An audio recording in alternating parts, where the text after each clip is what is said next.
नमस्कार मंडळी, उद्या मार्गशीर्ष महिन्यातील तिसरा गुरुवार आहे आणि अतिशय दुर्मिळ योग म्हणजे या दिवशी गुरुपुष्पामृत योग आलेला आहे।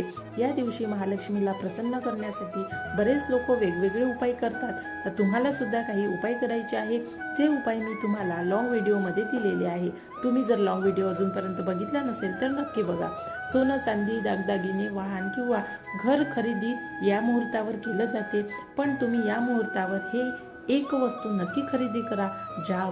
जी वस्तू आपण महालक्ष्मीला अर्पण केल्यामुळे तुम्हाला सोनं, चांदी, दागदागिने, वाहन त्या सर्व वस्तू महालक्ष्मी तुम्हाला देईल, त्यामुळे ही वस्तू तुम्ही अवश्य खरेदी करा।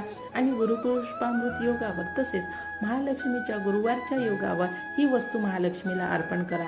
तुमच्या जेवढ्याही इच्छा असेल संपूर्ण इच्छा महालक्ष्मी पूर्ण करेल। तुमच्या आयुष्यामध्ये सर्व गोष्टींची भरभराट होईल। त्यामुळे हा व्हिडिओ जास्तीत जास्त शेअर करा, व्हिडिओला लाईक करा आणि चॅनलला जर सबस्क्राईब केलं नसेल तर सबस्क्राईब करून